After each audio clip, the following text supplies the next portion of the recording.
Bonjour et bienvenue sur Automobile Propre pour essayer le Toyota BZ4X, le SUV 100% électrique de la marque japonaise. Mais tout d'abord, je vous invite à vous abonner à la chaîne YouTube d'Automobile Propre et de ne pas oublier de cocher les notifications.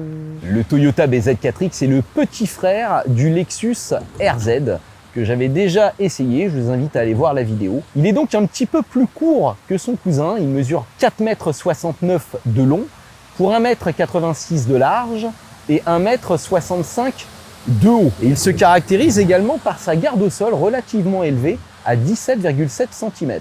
Le modèle que nous essayons aujourd'hui est en version traction avec un seul moteur qui va entraîner les roues avant, moteur synchrone à aimant permanent qui offre 204 chevaux pour 266 Nm de couple. Il est associé à une batterie de 71,4 kWh de capacité brute qui nous fait 64 kWh de capacité utile nette.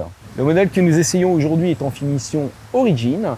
Il bénéficie d'un coloris spécial blanc nacré facturé 950 €. Mais le reste est en série, à savoir les jantes de 18 pouces. On trouve également des vitres arrière surteintées, un petit béquet ou encore des barres de toit. Et vous noterez la présence de feux entièrement à LED, feux adaptatifs. Découvrons le coffre de ce BZ4X, qui est plus court que celui du Lexus RZ, puisque le véhicule est moins long. Donc on va avoir 452 litres contre 522 sur le Lexus. Mais vous voyez, c'est bien large, bien évasé. Ici, on a un petit double fond pour loger ses câbles quand même. La banquette se rabat en deux parties. Et on a une tablette un peu plus rigide que sur le Lexus. Donc finalement, je trouve que ça présente même un peu mieux que sur le Lexus. Allons voir les places arrière. À l'arrière de ce BZ4X, eh bien, on est très bien installé. On a autant d'empattement que dans le Lexus RZ. Donc on est vraiment comme des pachas. Là, le siège est bien reculé et pourtant, vous voyez, j'ai encore beaucoup d'espace aux genoux. Alors les genoux, ils sont un peu hauts par rapport aux fessiers, comme souvent sur les véhicules électriques. Et on a du mal à caser ses pieds sous les assises avant. Mais bon, globalement, on a un plancher quasiment plat. Il y a une légère bosse, mais c'est pas gênant. Donc on tient à 3, même si la largeur au coude est quand même pas énorme. C'est pas un véhicule qui est très très large. On a un petit accoudoir central qui est bien rembourré. Vous voyez la finition autour des portes-gobelets, un petit peu d'aluminium. Je le trouve presque mieux fini que le Lexus, moi, ce qui est un comble, puisque normalement Toyota, c'est une gamme en dessous. Là, vous voyez, c'est légèrement rembourré. C'est pas du plastique complètement rigide. Ici aussi, c'est bien rembourré. Là, vous voyez, on a deux prises USB-C et des petits aérateurs. On a un peu de rangement dans les contreportes, aumônières. Bref, on est pas mal. Passons à l'avant. À l'avant, on trouve une présentation moderne. Alors avec des matériaux essentiellement rigides, c'est légèrement rembourré ici sur le haut des contreportes, au niveau des accoudoirs aussi, mais ensuite toutes les parties basses sont dures, même ici, vous voyez, c'est un petit peu brillant, ou là.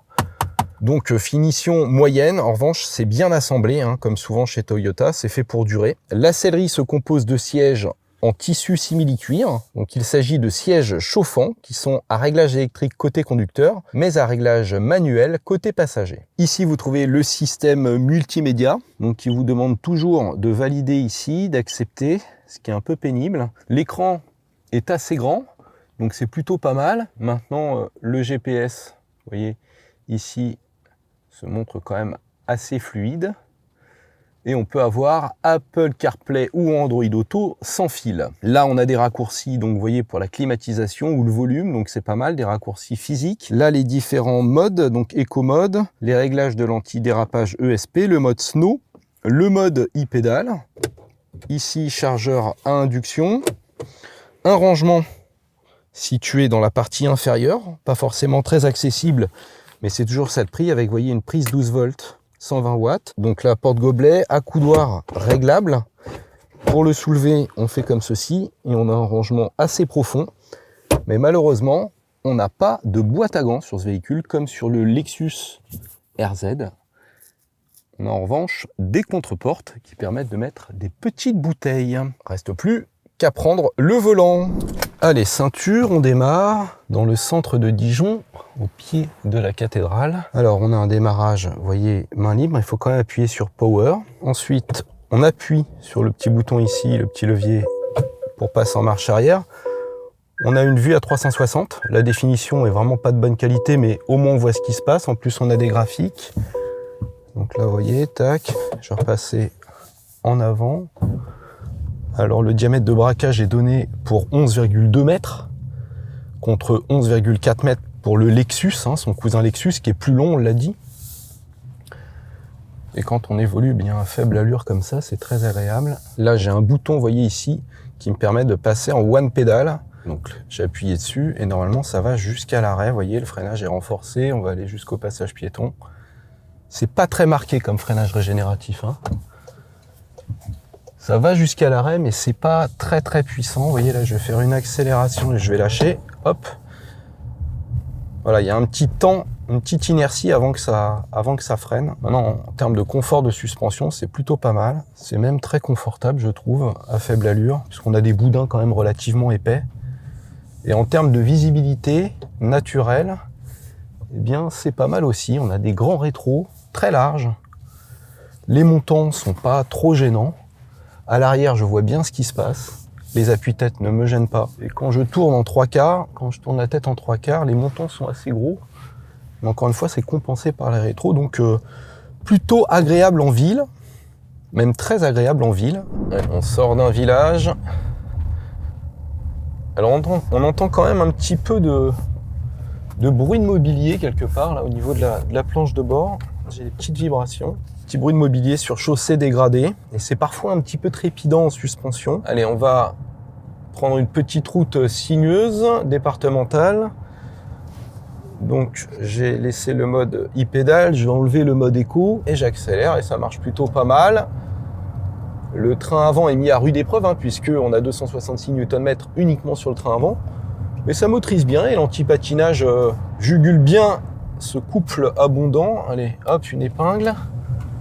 Donc il s'écrase pas trop. On entend un peu les pneus crisser, c'est normal, hein, ils sont épais. Mais en comportement, ça va. Faut dire qu'on a une double triangulation à l'arrière avec 2 barres anti-roulis. Donc au niveau du châssis, c'est plutôt pas mal. Maintenant, c'est quand même très verrouillé par le SP, hein. Voilà, bon, si on force, évidemment, on va élargir la trajectoire. Le SP intervient très tôt, hein. Donc c'est pas, on va dire, extrêmement dynamique. En termes de poids, on est entre 1900 et 1970 kg selon le niveau d'équipement.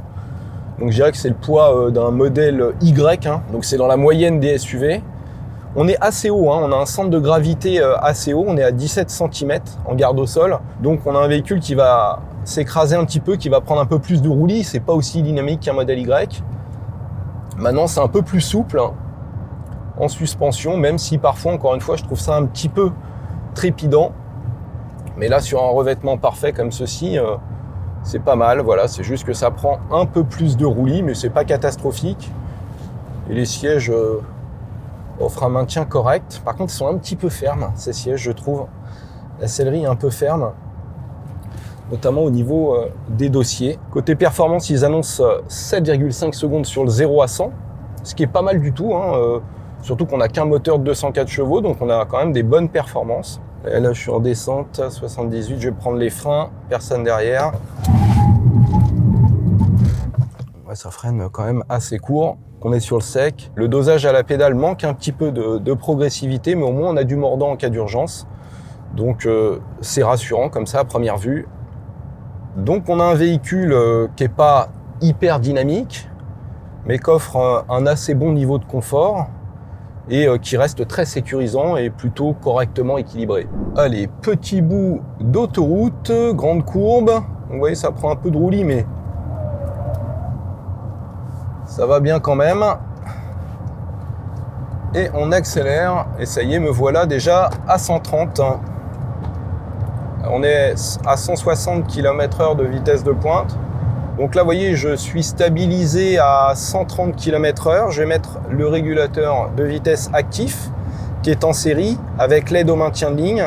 On a également l'alerte d'angle mort, donc on a toutes les aides à la conduite de série. Ça marche plutôt pas mal.